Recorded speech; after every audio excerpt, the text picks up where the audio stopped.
শনিবার রাসবাড়ী Avenue traders অ্যাসোসিয়েশনের উদ্যোগে আয়োজিত হলো রক্তদান শিবির ক্যাম্প। প্রতি বছরের ন্যায় এবছরও রক্তদান শিবির ক্যাম্প আয়োজিত হলো। এই দিন বহু মানুষ এই ক্যাম্পে রক্তদান করেন। এই অনুষ্ঠানে উপস্থিত ছিলেন নবনির্বাচিত বিধায়ক ও মন্ত্রী স্বপন দাশগুপ্ত মহাশয়। যা অনুষ্ঠানে তিনি থাকায় অনুষ্ঠানটি এক অন্য মাত্রায় পৌঁছায়। এছাড়াও অনুষ্ঠানে উপস্থিত ছিলেন বিশিষ্ট মানুষজনেরা।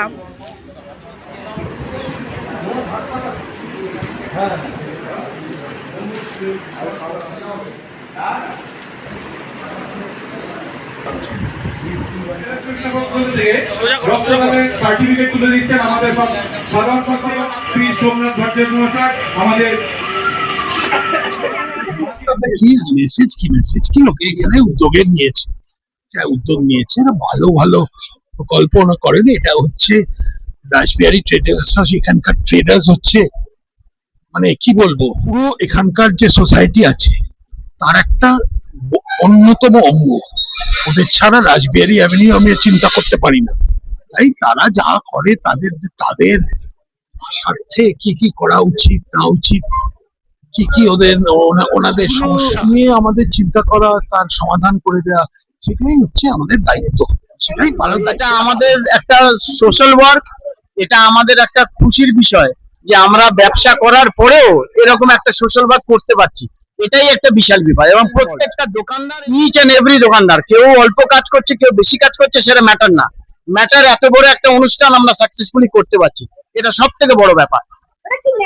মহৎদান আর কিছু হতে পারে, এইটাই তো মেসেজ। এবং যুগ যুগ ধরে এটাই মেসেজ যে এটা করুন, আপনারা সবাই এগিয়ে আসুন। আমার নাম রণজয় ব্যানার্জি, জয়েন্ট সেক্রেটারি।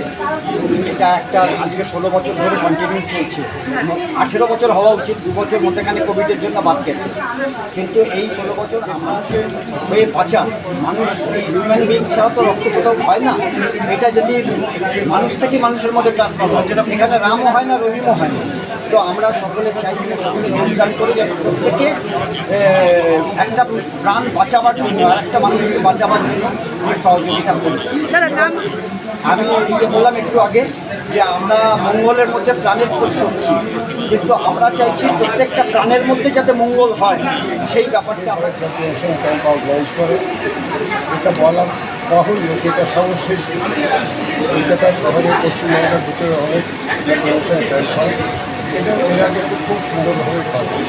এটা একটা সামাজিক সেবা, যারা কেউ করতে পারে না। আজকে ব্যবসায় কিন্তু খুব খারাপ পরিস্থিতি, যা থাকা সত্ত্বেও কিন্তু এই ব্লাড ডোনেশন ব্যবসায়িকভাবে চলে যাচ্ছে। এরা সেবার কাজ করে, যেমন শোভাযাত্রা হয়, তারা সেবা করেন। করোনা হলো, যখন আমফান হলো, ব্যবসায়ী সমিতি জম্মুতে যে আমাদের সেবা কাজ হয়, তার সাথে এদের ভালো সম্পর্ক। সেখানেও তারা ত্রাণ পাঠান এই অমরনাথ যাত্রীদের সেবার জন্য। আর আজকের যে রক্তদান শিবির, মাল্টি স্পেশালিটি ব্যবস্থা রয়েছে।